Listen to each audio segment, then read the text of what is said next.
There are many religions in the world, but some of them are scary. Today you will meet the most bizarre of all.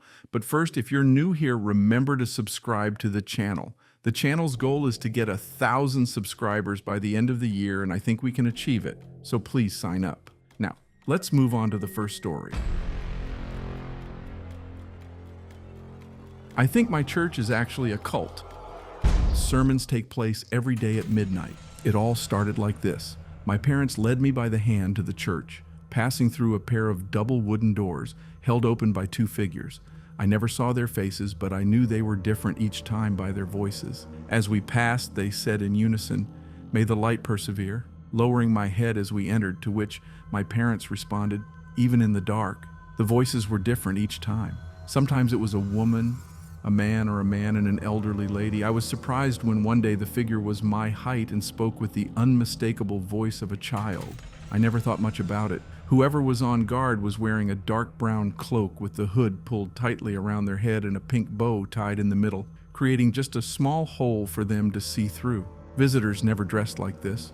We usually wore smart attire, like a suit or dress, but there was a dress code to follow. Those wearing glasses or contact lenses had to remove them before being allowed entry. People who lied about not using them were blinded by doormen with a flashlight as they looked for any sign of deception. Liars were discovered every time and were politely asked to remove their contact lenses or leave the premises. Refusing was not an option. Both of my parents wore glasses, and they both removed their glasses and contact lenses before we arrived. We got lost on the way to church several times. I had to learn the way quickly as I was afraid of the dark. They depended on me to take them, as my vision was a little better than theirs. While we stumbled through the forest at night, everyone holding hands and tripping over roots and branches together. The church itself was quite small. It was a tall wooden structure painted entirely white, including the roof.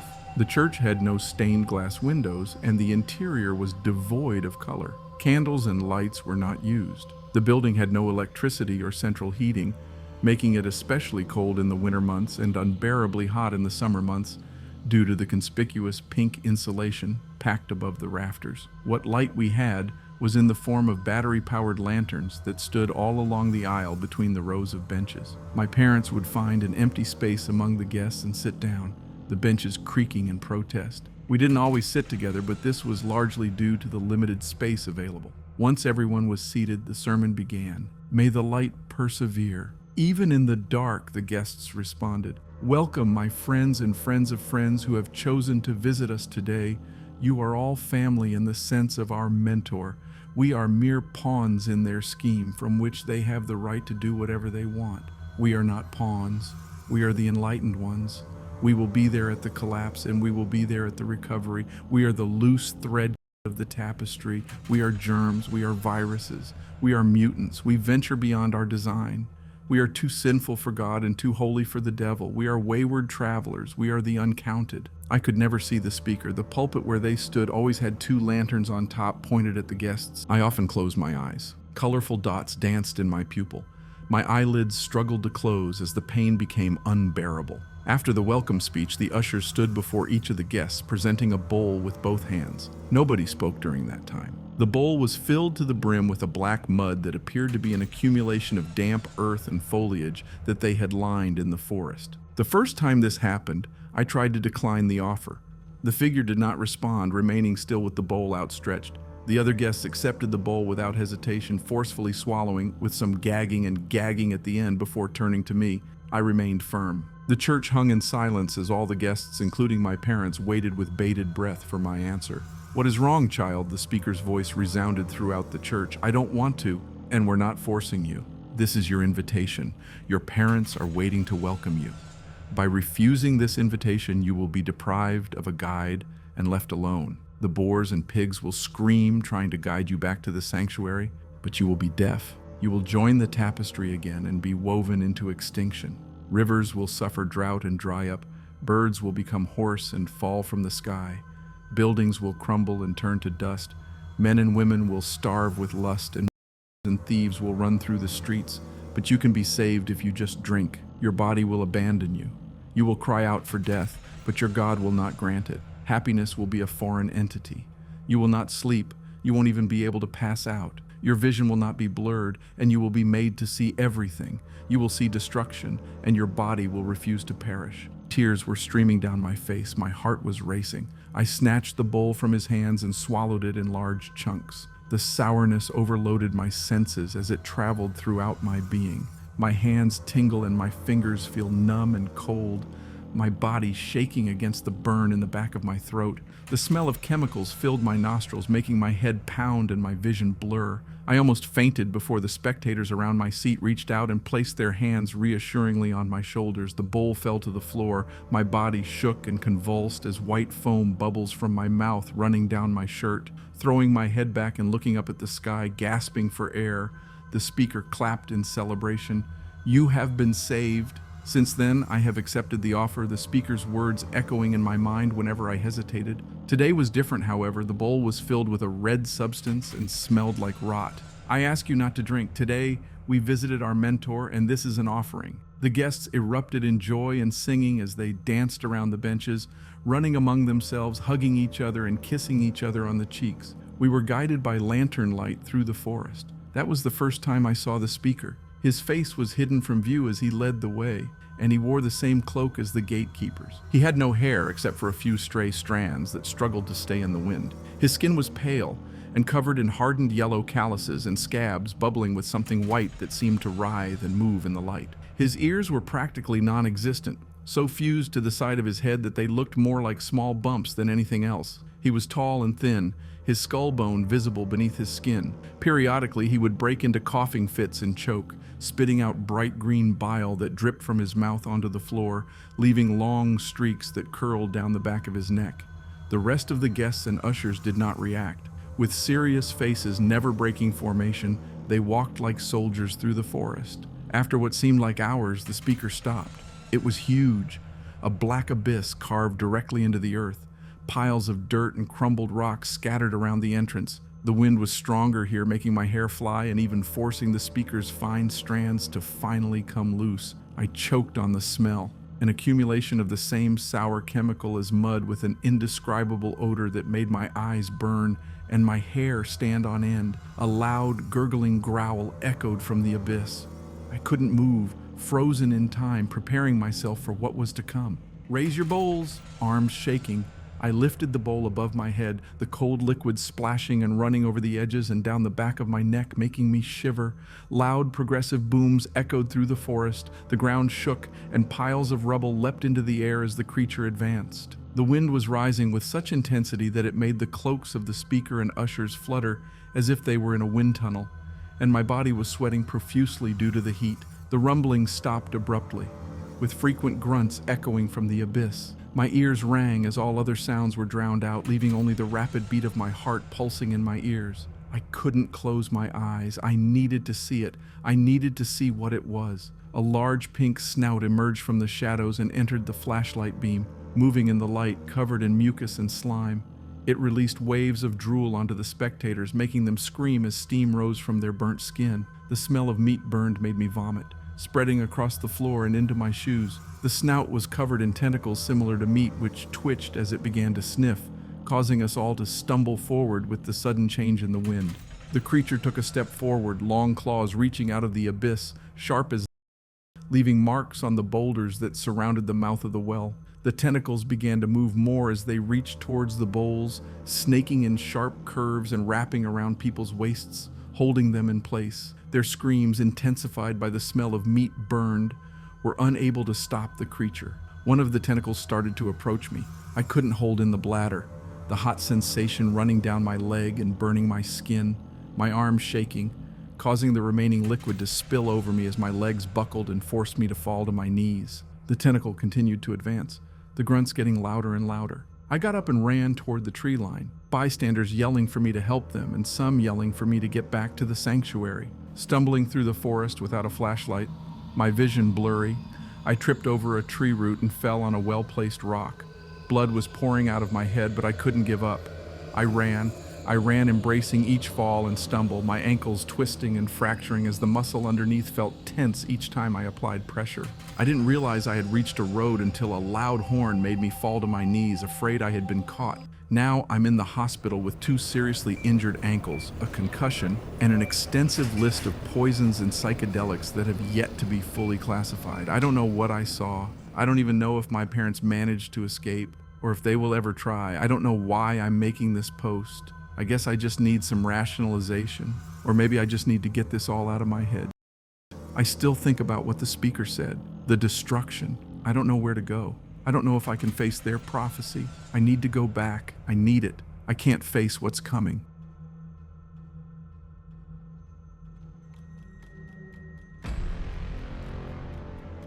I was raised in a secret religion that travels between dimensions. I always knew my family was involved in strange things. We never celebrated Christmas, Easter, or even Festivus. No, our main holiday was Override, on the first full moon after the summer solstice. As my parents always repeated in my head, we were Repiners, the few remaining mystics of an ancient path. The Repiners dedicated their lives to traveling.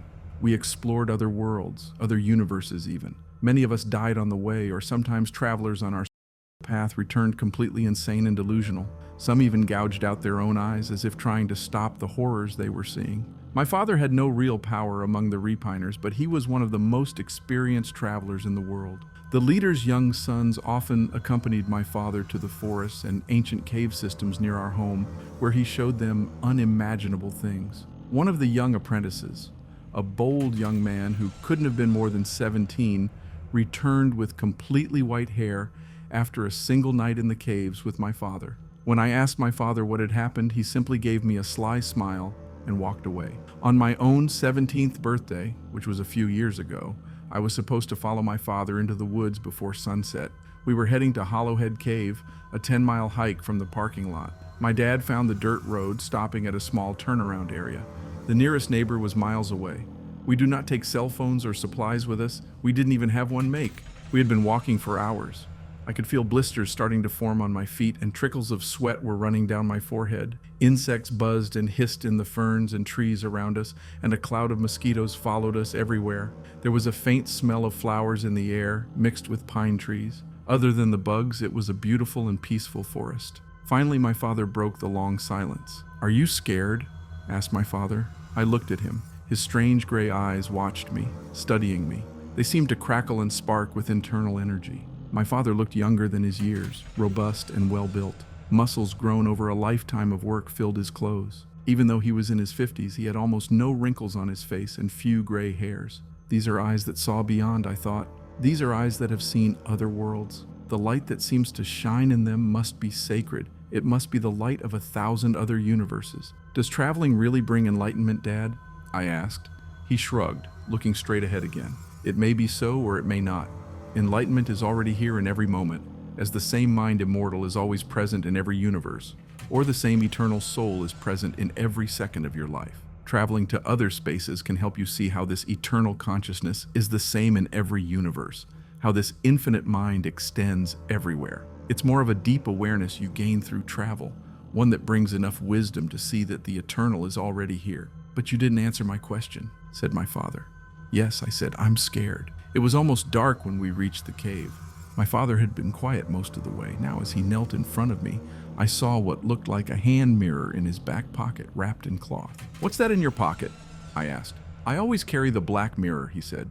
"We use it to train young people, opening them up to the idea of travel, showing them a little of what's waiting for those with courage and fanaticism on their side." The cave was cool and invigorating. Torches were lit along the walls, although I don't know when they were lit. I heard what sounded like a gurgling stream echoing through the rocky chambers and smelled distant water mixed with the smoke of torches. "And the red mirror?" I whispered. I'd heard rumors about him, but they were vague and contradictory. "The red mirror? We don't usually talk about it. High Priest Markovich takes care of it personally most of the year. He tries to make him sleep. He tells me that prayer and meditation seem to calm him, but sometimes he wakes up. I'll tell you a story as we walk. This will make time pass faster." His voice seemed to break slightly. His face looked darker and thinner in the flickering light. He looked at me with his strange gray eyes, and in them I saw the true traveler that my father was. He had an iron core so fearless it almost seemed crazy. He gave a barely audible sigh, then began the story. The high priest Markovich received the three mirrors in a rather strange way. He was on a meditative retreat, sleeping in the open air, drinking from the streams, eating ferns and mushrooms and whatever else he could find. After the first day, he woke up to a pile of squirrels dead next to your head. Their necks were all broken and piled up in a small pyramid. On the second night, he tried to stay awake, but after hours of wakefulness, he lost the battle. He says he fell asleep with his back against a tree. When he woke up, he found a pile of hundreds of shoes around him. He claims that when he left the place to get food or water, these batteries disappeared in the blink of an eye. It was as if they had never been there, and there was no sign of anyone in the forest. He was about 12 miles from the road, far down a winding deer trail. He wouldn't let himself be scared by these childish games, he told me. Stayed one more night. This time he woke up to find a black box next to him. He opened it, expecting to find an animal head or some other trash, but instead he found these three strange mirrors. He touched each one, the white one, the red one, and the black one, and then took them out of the box. He looked at the red. The flat, polished stone on both sides made a very bad mirror, he told me. In fact, all three were almost completely useless. They were clearly hand mirrors, he was sure of that. But who would put just a faintly reflective stone, inscribed with strange runes, in place of the mirror glass? Then your mind made a connection. He had heard of shamans doing things similar to this, creating special hand mirrors to involving psychedelic or mystical like the shamans in Africa with their iboga vine. As he looked at it, however, he said strange runes began to glow. They emanated a red light that penetrated directly into his head. He said he tried to close his eyes, but even with them fully closed, all he saw were swirling tunnels of red light. And then he disappeared. When we travel, son, you know we hear the buzz. Whenever we cross universes, all you hear is that incessant high-pitched sound that seems to vibrate your teeth and makes your eyes water. I nodded. I had already done some astral projection and lucid dreaming, both considered vastly inferior by the repiners, like toys for children to play. Those most advanced in our religion always traveled bodily. It was considered the path to liberation.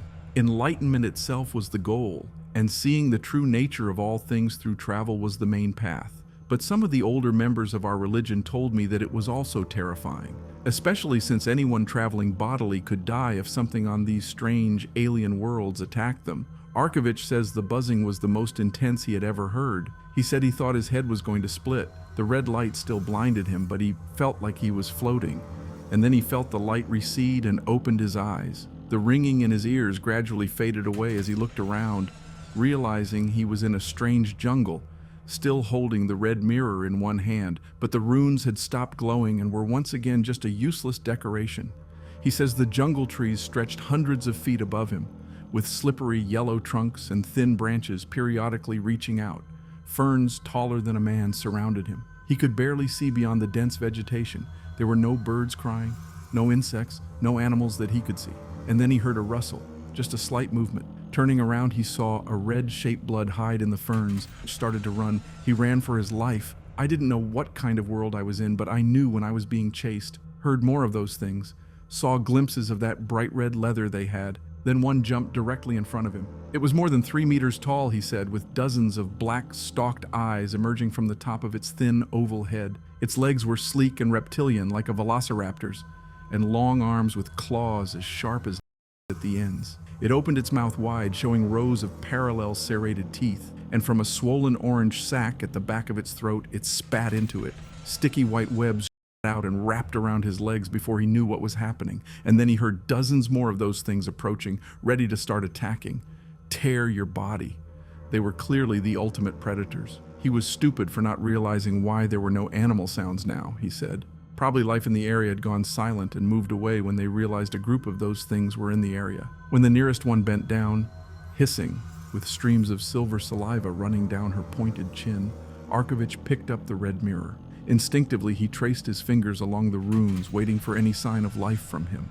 Suddenly, it lit up, blinding him with red light, and he felt like he was floating again, ringing in his ears. He woke up in his home, nearly 20 miles from where he had started just minutes before, still wrapped in webs. My father stopped in front of me. We had just come to a sharp bend in the cave, rocks jutting out on either side and making the path narrow and claustrophobic. I had to turn my body to pass. I saw my dad have a harder time with his larger body, but eventually he pushed through, sweating and slightly scratched. "Wow," I said.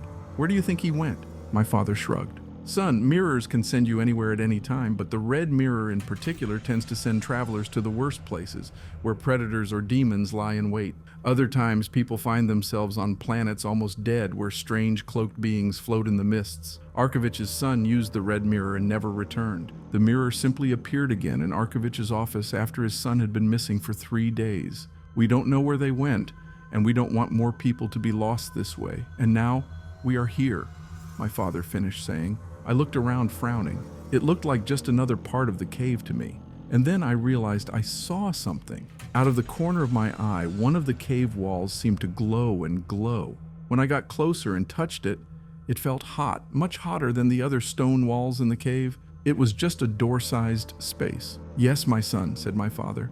This is the portal through which we will send you. Your test of maturity will be to see where the black mirror takes you. If the red mirror took Arkovich without any door, why do we need this one? I asked. My father leaned in close. So that you don't come back 30 kilometers away at the bottom of a lake or 3,000 kilometers away at the bottom of some volcano, he said. My heart was beating fast and my stomach started to hurt. I was having doubts. Okay, let's do this, I said. Let's see where the mirror takes me. He nodded and grabbed the supplies for the... With a prayer to the eternal mind, he handed me the mirror. It felt much heavier than it looked. Plus, it was cold as hell. Death. As soon as I touched it, the runes lit up, blinding me. Pure white light of them, and the glow from the door was so bright now that I saw sparks and electricity. And then the wall opened. Every hair on my body stood on end as I watched, as if I were beneath lightning forming. All I could hear was buzzing. Holding the mirror tightly, I walked forward through the door. Instantly, everything went black, and the buzzing and electricity stopped. I opened my eyes in a strange place. The sun was hot, and the wind blew so fiercely that during the strongest gusts, I staggered and feared I would lose my balance. Looking around, I saw mountains with iron and other metals appearing, forming jagged, sharp blocks at the base. The tops disappeared beneath thick, stratified yellow clouds that blocked the sky. Even the sun here was no more than a hazy orange silhouette in the impenetrable layer of clouds. I looked around, unsure of where to go. I could barely see any signs of life on this planet, other than a strange brown moss growing at the bases of the mountains. Anhas. I couldn't ask my father or the mirror for help, but then I heard something. At first I thought it was part of the wind, but I quickly realized it sounded more like gurgling and screaming. I realized with horror that it was in English. "Help!" said the voice. "Please, for the love of God, help me before he comes back." I followed the voice around some 20-foot-high rocks and found a man on the ground, prostrate, bloody, and without a leg. He looked up upon my arrival, and I realized I knew this person. It was the son of the high priest Arkovich, the one who had disappeared some time ago. It was almost difficult to recognize him with his disheveled hair, bloody and scratched, and almost all of her clothes were torn or missing. But I could still see it in her eyes and the structure of her face. "It's okay," I said, leaning over. "I'm going to get you out of here. It's going to be okay." "No," he said, "it's coming back. We have to go now."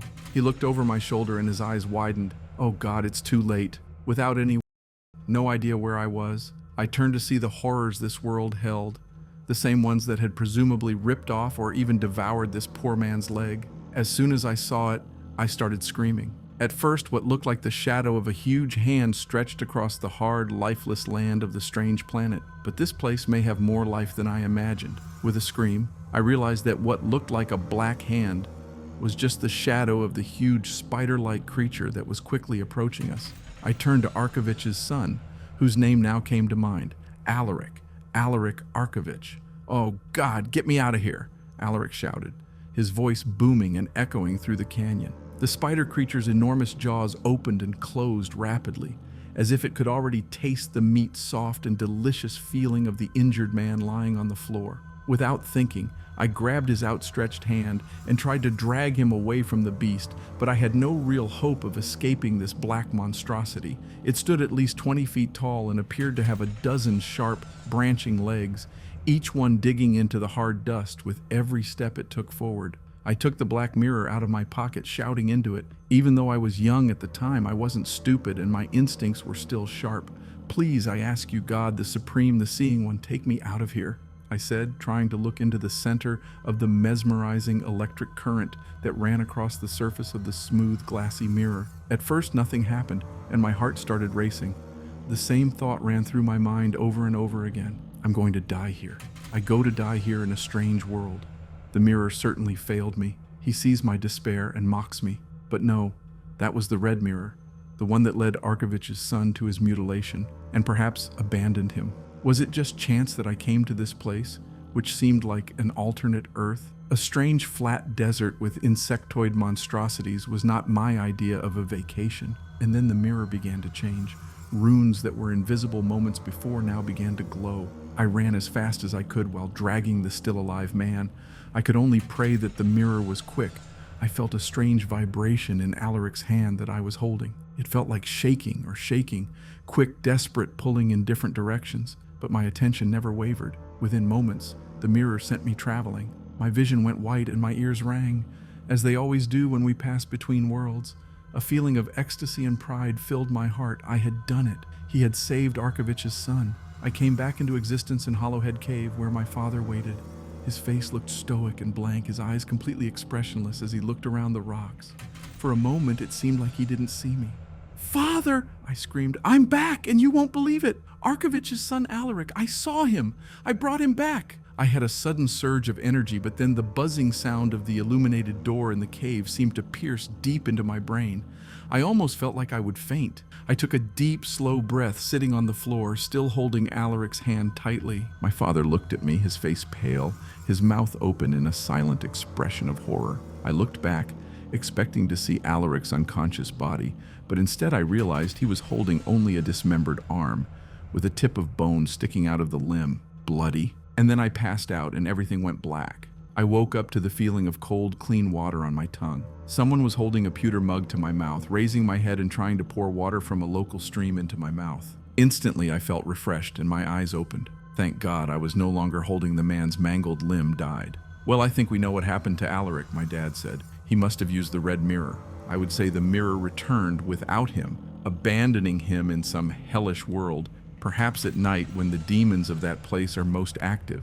It wouldn't be the first time that the red mirror has acted so treacherously. It can't leave you if you keep it directly with you at all times, but if you fall while running and it flies away," he shrugged, "he might decide to go back to Earth Prime." That was the Repiner name for normal Earth, the one where people built cities, and the year was 2023 AD, the starting point for all Repiner travel as far as I knew. Unless Repiners existed on other worlds or had started to convert some of the strange and otherworldly creatures they encountered to our secret path. "I don't know about hellish worlds," I said, "but it looked like an endless desert with giant angry insects. The monster must have been the size of a small elephant and faster than any animal I've ever seen in my life." "Earl Arkovich is not going to react well to this news," he said. "I know he still has some hope in his heart that his son will return, perhaps with wild stories from other universes, but we must go straight to him and let him know. What he does from there is up to him." So we walked back to the car, mostly in silence. I was deep in thought, reflecting on my first horrible travel experience. I had heard stories from the older Repiners about the worlds they had seen. There were infinite universes, infinite worlds, and many alternate Earths, some covered in water, some covered in endless deserts, some orbiting stars, dead or black holes in the cold darkness of space. Some also talked about celestial worlds they had seen, where beings fed on pure happiness and light, where rockets took strange inhabitants to other galaxies in a matter of moments, and the death and disease had been almost eliminated by advances in technology. They talked about beautiful cities floating in the clouds with mile-high silver towers and elevators that took one out of the planet's atmosphere to look at the beauty of space without any interference or air to distort the infinite stars. These thoughts ran through my head as we walked through the forest, the smell of pine trees and flowers dispelling my anxiety and bringing me back to the present. Yes, my first trip had been horrible, but I survived. And now, perhaps, my news would bring closure to the High Priest, who would know what happened to his. We received converts from Blackwater and other militias, as well as several converts who had immense wealth in the stock market or were involved in running large technology companies. He used this to acquire armaments, form your own little army, and increase the power of our little island of in the world. When my father and I arrived at his house and told him, at the door of his mansion, what had happened, his face became harder and angrier. He didn't say a word. As soon as we finished, he turned around saying sharply, "Stay here," and then slammed the door. Neither my father nor I looked at each other or said a word. The tension in the air was palpable. After about 10 minutes, Earl Arkovich returned to the door, looked at my father and me, and addressed us. "James," he said to my father, then looked at me. "And Tristan. Tristan, your first trip ends like this." He shook his head. "I'm disappointed in you with both, to be honest." The hairs on the back of my neck stood up. What was he talking about? "Reverend," my father started to say, but Earl raised his hand. "Since we left the bodies of our dead in our worlds, to be eaten by abominations or devoured by demons," he said, his voice never rising above the level of conversation, but allowing a deep, underlying venom to imbue every word. "I barely made it back alive," I said frantically in disbelief. Was this priest crazy? "We never leave the bodies of our dead, Earl Sibaloo. You two will come back with me. Tristan knows the world. He can take us back there. I called a team to Hollowhead Cave. You will come back with me now." And so we did. And that's how I found myself back in Hollowhead Cave with a team of 7 other men, including my father and Earl Arkovich, planning to return to another world that very night. We wait for an old man, the most powerful known to open doors and travel. He lived far away in the forest in a small cabin, acting like a hermit most of the time and spending most of his time in nature. Still, when the Repiners came looking for him, he always came and helped. He taught younger people about doors and portals and tried to pass on his wisdom as well. I was excited to see this figure, even though I didn't even know his name, but I had heard many stories about its power. While we waited, a large black Repiner named Samuel, who Earl had recruited from Blackwater, began organizing our armament. My eyes widened as I saw them pull out AR-15s with detachable flashlights and laser telescopic sights, as well as lots of extra-loaded magazines and what I immediately recognized as grenades. They were those with a pineapple-shaped exterior to allow a better grip when throwing them. I counted 7 AR-15s and maybe a few dozen grenades. It looked like a real arsenal. They started distributing the and they handed me one. I took the in my hands, admiring its beautiful craftsmanship, feeling the butt of its adjustable stock against my shoulder. I immediately felt more comforted by the presence of, although in the back of my mind I wondered how effective they would be against otherworldly creatures. As my mind relived the encounter with the enormous spider-like creature and the hairs on my arms began to stand up, the started to look much smaller. At that moment the old man entered, reminding me of the depictions of Merlin or Moses that I had seen. His enormous white beard extended almost to his waist, and he held a solid ironwood staff, the strange wood glowing black in the light of the cave's torches. He looked at the group gathered there, 7 Repiners in total, all armed with semi-automatic and loaded with multiple magazines and grenades around the breasts. "That's a great responsibility, Reverend," said the old man to Earl Arkovich, whose face turned into a scowl. "You are the strongest traveler and the most skilled with doors, old father," he said, his face still twisted into something ugly and unhappy. "Are you saying you can't get us all out the door?" "Yes, getting 1 or 2 through the door before it closes is no problem. 7 or 8, however. That will challenge the talents of even the most experienced Repiner. And you have all this baggage, your and explosive grenades, I see." With that, he made a casual gesture towards the heavy semi-automatics and grenades stuck to our bodies. "Every extra pound we must force through the door makes the chance of success smaller and smaller." "Even so," I said, "it must be done. Aren't you Mariopi Winston, the greatest and most powerful traveler alive? Open the door. I know you can do it." The old man had a petulant, almost childish expression of unhappiness on his bearded face, his huge hooked nose twitching slightly under his deep brown eyes, but he sighed and nodded. "It will be done," I replied, my name apparently being Mariopi. "If God wills, if the Supreme Mind is with us and gives us the power." "He will be," said Arkovich simply, taking the red mirror from his cloak. We all looked on in fascination and horror for a minute. The mirror seemed to have a consciousness of its own, one that could be felt in every part of the cave. It was as if a demon had just opened its eyes in the darkness, and yet he radiated an unmistakable, pure power. I felt the hairs on my arms and head stand up, accompanied by a buzzing sound, like high-voltage lines filling my ears. "Save this!" I screamed, my eyes widening, my straight white teeth gleaming as I opened my mouth in a silent scream. "For the love of all the gods, hold on to this until we're ready. Would you use an atomic bomb simply to illuminate the darkness? Or would you cut your face so you don't have to shave? Don't treat trinkets from other worlds so lightly." The cave was silent. "I only wish to bring peace to my son, recover his body and bring him back to us," said Earl calmly, lethally, like the hiss of a snake. "Peace does not come from the end of a my priest," I replied without the slightest disturbance. "It comes from the Supreme Mind, just death comes from the tip of a We all stopped, the cave becoming quiet except for the gentle breathing, and then I started again. "Who is the young man whose mind will reveal which world to us?" I asked. A young man stepped forward. I assessed him, looking him up and down slowly, as if searching for something that wasn't there. Then I sighed. "Young man," he said, "you will be central to this opening. Your mind must blend with mine, and we must use our combined power to focus on the door. You will be the last to pass through, so your job is even more dangerous. When the door closes, it closes instantly. Travelers have been cut in half, I tell you honestly. One of my companions, when I was young, lost his right hand. Do you understand the gravity of what I told you?" He nodded. "Then come to my side and let us begin. The night is advancing, and strange things may be seen at night there too, if it be night. I hope for your sake it is not." With our and grenades now strapped to our bodies with equipment that Samuel had distributed and helped adjust when necessary, we looked like a disorganized group of rebels. Many of the repiners wore the coarse brown robes common to our religion, giving them a medieval monastic appearance. Samuel, however, did not. He wore desert brown combat gear and combat boots. Standing nearly 2 meters tall, his black skin shining and his huge muscles bulging, he was an imposing presence, and I felt the desire to stay close to him when any battle broke out. He radiated confidence and lethality. "We are ready?" asked Earl quietly with a slight tremor in his voice. The rest nodded. Mariopi took my hand. "What's your name, boy?"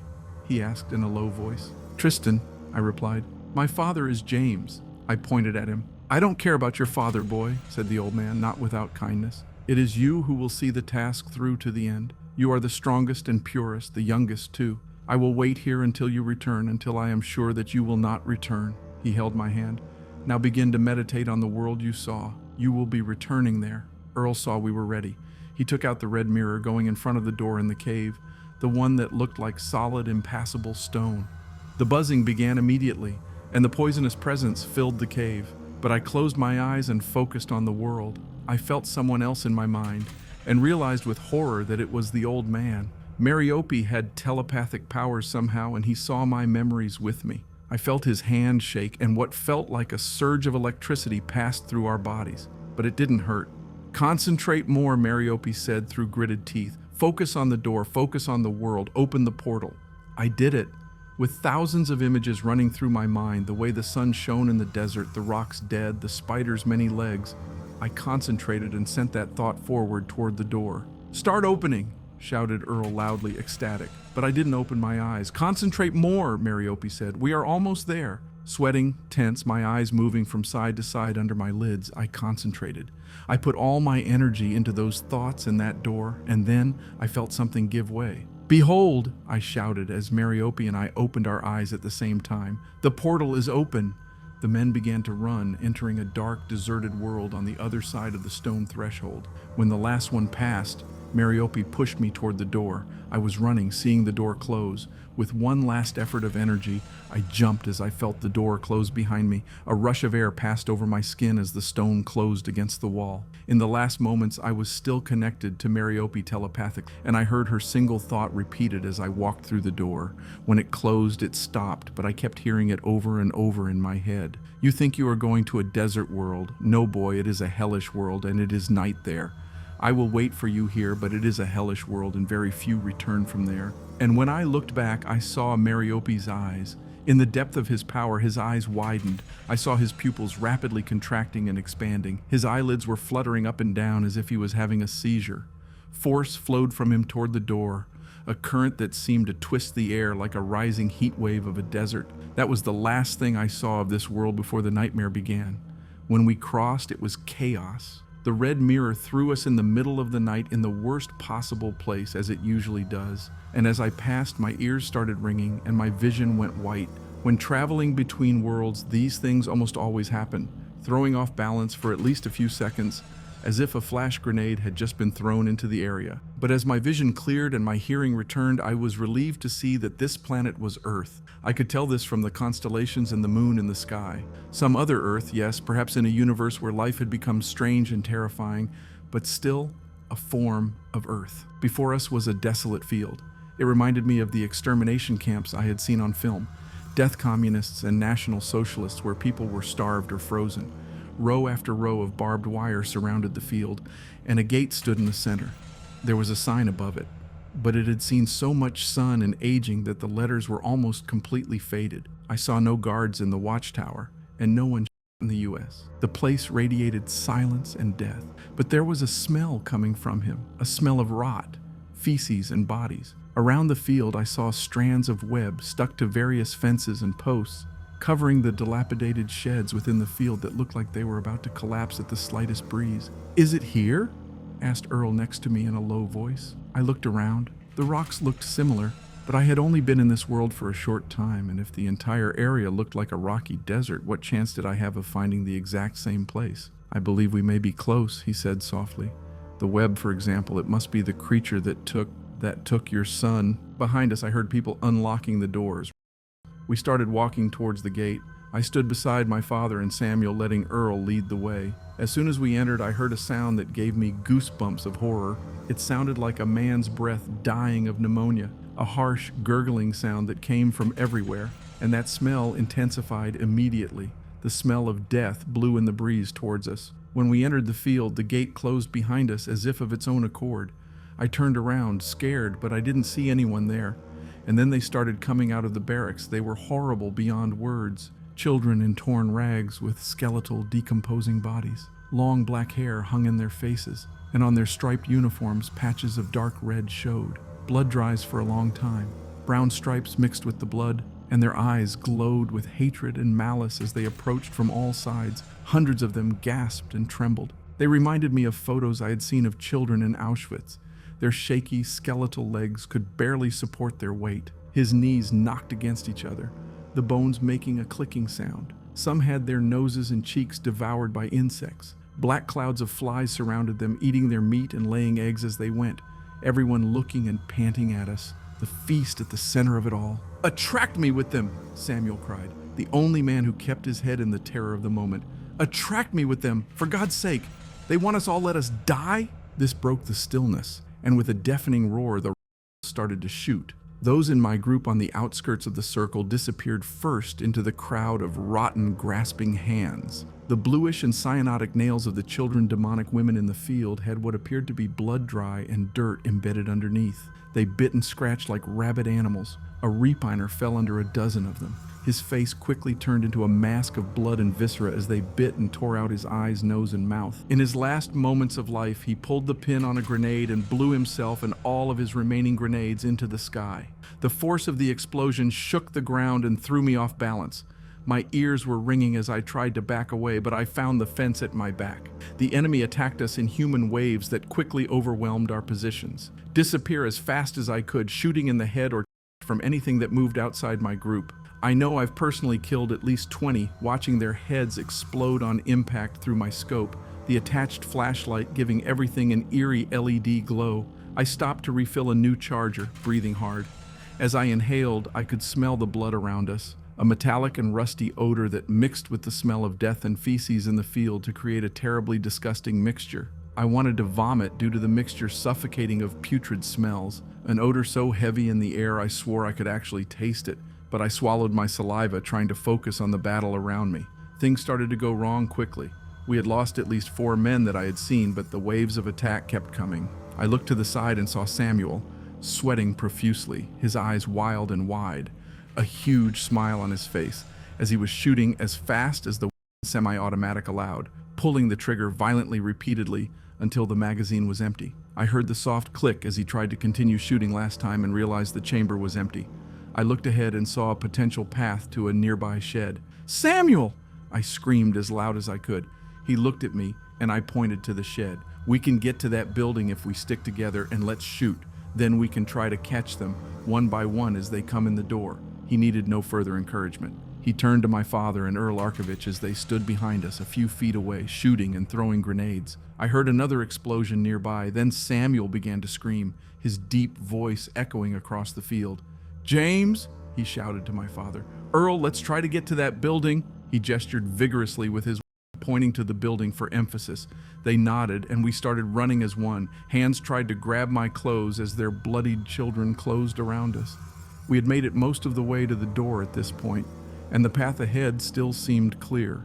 We opened fire on anything that moved near us, and my father and Earl each threw a grenade into a large mass of children who staggered and writhed towards us. With a satisfying burst of blood, bones, and viscera, I saw one head after another explode.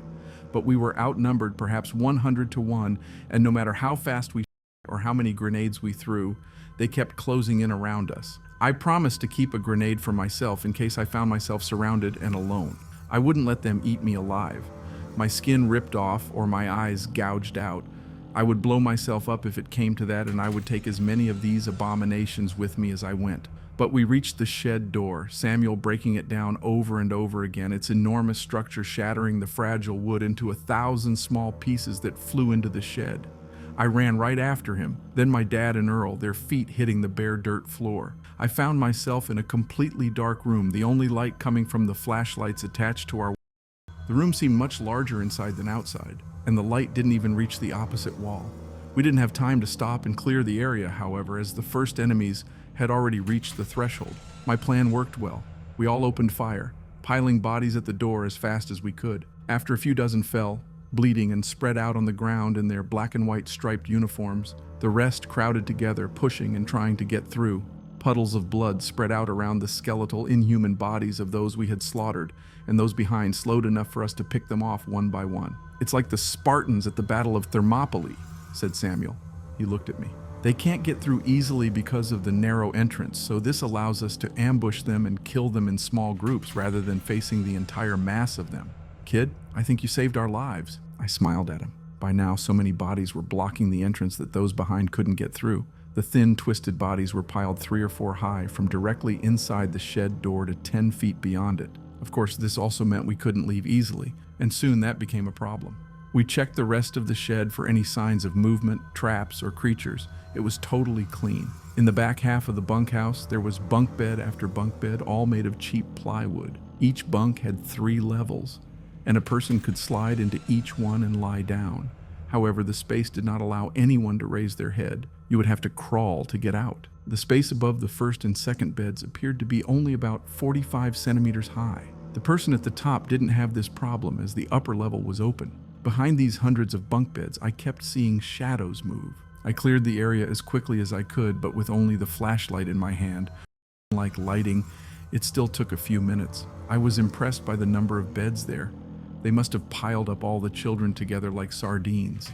Each bunk had only an inch or 2 of space for the next, and I couldn't even sleep on such a narrow wooden platform unless I slept on my side. I didn't see pillows, blankets, or sheets anywhere. I walked back to where my dad and Earl were, sighing. Samuel walked around the inside of the shed, checking the walls for holes, secret doors, or anything else that could surprise us. He found nothing, and then the 4 of us were again in front of a pile of bodies. Dead. My dad took some peanut butter cookies out of his coat, handing out small, sealed packets to each of us. I realized how hungry I was when my hands wrapped around the package. Tearing it open, I began eating the cookies quickly. Earl Arkovich had bottles of water stored in a small backpack, and we each took one, although, to my disappointment, they were small bottles. I knew I would finish it in one sip. "We need a plan," Samuel said, with a distant look in his eyes as he stared beyond the front wall of the shed, at something only he could see in his mind's eye. "Yes," said my father. "This is a nightmare. We've already lost 4 men. Come on, James," said Earl to my father. "We don't know for sure that the 4 died. It is possible that some escaped. I saw those children, possessed people, or zombies, whatever they are, rip one's face off and eat it," I whispered, my voice echoing in the darkness. "I saw them eat its eyes." Yes, it's very sad," said Earl in a calm, flat voice. "But our plan needs to be for a few men to cover the door while Earl takes out the red mirror. The others can help him with whatever is needed. We need to evacuate as quickly as possible," my father said. Earl's eyes looked like they were about to pop out of his head. "We haven't even found my son's body yet," he said, his voice rising in anger and indignation. "How can you want to leave? This is absolute cowardice." "No," said Samuel, looking away from that unknown point in the distance and looking directly at our high priest. "No, he's right. We need to leave. The sooner the better." Earl looked around in amazement, as if expecting to see hidden cameras in the room. Then he stood up as high as he could, banged his right fist on the chest, and smiled. That smile didn't seem like his normal one. It made him seem insane and unbalanced. At that moment, I asked myself how much death of his only son had really affected him. I was sure that his madness would lead us all to perdition if we allowed it. We all sat in silence, looking at each other for a moment, when something grabbed my father from behind. It was so black that I hadn't noticed his approach in the shadows behind him, while my attention was focused on the high priest. But when my father started screaming and asking for help, we all raised our hands. One of the black spider creatures had somehow gotten in. This one looked much smaller than the one I had seen the woman Alaric Arkovich, no taller than a man, but had the same dozens of lithe legs, the same great jaws that extended from his face, constantly tasting the air as they opened and closed rapidly. She used those sharp, long jaws to grab my father by the leg and drag him quickly. The speed at which the smaller one moved was frightening. I raised my instantly to try to shoot, but she moved so fast that I barely had time. Disappear only one number, which was loud. And then the spider took my father down a hidden tunnel at the back of the shed, disappearing from sight. "Shit!" I shouted. "We have to go get him." The other two men still looked a little shocked. Earl's eyes were wide as Samuel shifted uncomfortably from one leg to the other, running his huge hand over his shaved head repeatedly. Sweat was running down his face, and to my horror, I saw that he looked scared. The same man who had been a soldier and mercenary in countless war zones where I was scared. Yes, you're right," said Samuel. "Now we can't leave." "Damn, we should have left immediately as soon as we blocked the door. This place is a trap mortal." He glared at Earl Arkovich. Samuel seemed to want to strangle the man. Earl didn't even seem to notice. His eyes were glassy and he seemed to stare into space. "Let's do this," Samuel said, grabbing Earl by the shoulder and pulling him forward. We all started running. The hole in the ground didn't even seem big enough for the spider to get through, although I assumed it could compress and shape its body in tight spaces, just like many insects on Earth. I wasn't surprised that no one had seen the secret door. Dirt and filth covered absolutely every square inch of the shed's floor, and the seams of the wooden door fit perfectly with the rest of the floor. Under all that rubble, no one would have seen the seams anyway, even if we had a lot more light. The tunnel had been dug directly into the compacted earth. A man could cross it if he was crouching. Samuel might have a hard time since he was extremely tall, but Earl and I wouldn't have much trouble. I went ahead and started running as fast as I could, hoping to catch up to my father. I heard the other two fall to the earth behind me with a thud and the sound of their footsteps. I didn't look back, just focused on navigating the winding dirt tunnel. It seemed like there was no end. After about 10 minutes of running, crouching, and carrying my and equipment, I was tired. I kept pushing myself, remembering my father's screaming face. I continued hoping it wasn't too late. After 15 minutes of running, the tunnel opened into a rock-filled cave. I could get erect again. The ceiling stretched 20 feet above me with dirty drops of water dripping onto my head and making the rocky floor slippery. I saw traces of what looked like cobwebs clinging to the walls, fluttering and falling apart as if they were ancient. A few seconds later, Earl and Samuel appeared behind me. With the opening of the tunnel, we could walk side by side. If we needed to shoot, moving forward in line didn't seem sensible. The cave continued to open until my flashlight no longer illuminated the ceiling far above. The ground extended for hundreds of meters to the left and right, with sharp rocky projections pointing upwards. Water continued to drip from the walls and fall from the ceiling, and we had to slow down to avoid slipping on the wet, slippery floor. I saw bits of web clinging to the cliff-like walls, and these looked much newer. Most were just individual threads hanging down as thick as an arm and stretching for dozens of meters. I knew what had happened, and I dreaded having to meet them again. Further ahead, I heard screams and calls for help. I rushed forward, seeing my father's silhouette suspended in the air some 200 feet away, trapped by the thick strands of sticky web that hung from every crack in the wall. It did not form a traditional spider web, but rather many intertwined threads hanging for dozens of meters. I saw lifeless bodies ahead, completely wrapped from head to toe in white threads. "God help me!" my father shouted at us. "Where are they?" Samuel shouted at him. My father shook his head violently. I don't know, he said. "Just help me, please." I looked at him, realizing how difficult it would be to get him out of there. He was suspended more than 10 feet off the ground, held with his arms open in a T-shape, reminding me of statues of Jesus on the cross. Samuel carefully pulled at a thick strand of webbing that dangled in front of my father. Satisfied that it would support his weight, he began to climb, wrapping his sturdy legs and arms around the wire, until he was almost face to face with my father. He took one make-huge and began to cut the wires that held him. At that moment, I heard the sound of hundreds of legs moving. Looking back, I saw Earl Arkovich crouched over a dark silhouette wrapped in many layers of web. He started crying and screaming. It's Alaric, my son, my only son, he shouted, falling to his knees and hugging his body. Played your to the side, crying. I could see that his mind had finally broken. Samuel began to throw his last grenades at the dozens of approaching spider monsters. The first blasted the front three in a catastrophic explosion, sending legs and carapaces flying in all directions. I knew we needed to grab the red mirror and leave immediately. I ran to Earl Arkovich, threading his hand on his clothes. He didn't even seem to notice I was there as I took the mirror from him. He was still lying on the floor, kissing and hugging his son's mutilated body. Died. Samuel was in front and was quickly dominated. Dozens of spiders entered through all the openings in the cave. As my father ran over to me and I held the mirror up to my face, activating the silver runes, I saw Samuel pull the pin on his last grenade, holding it against the as the giant creature's jaws bit into his neck.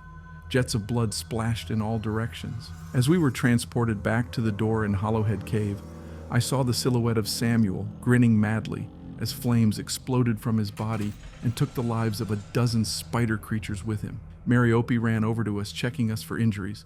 I kept shouting over and over, "They're all dead! God, they're all dead!" Then I fainted for the second time.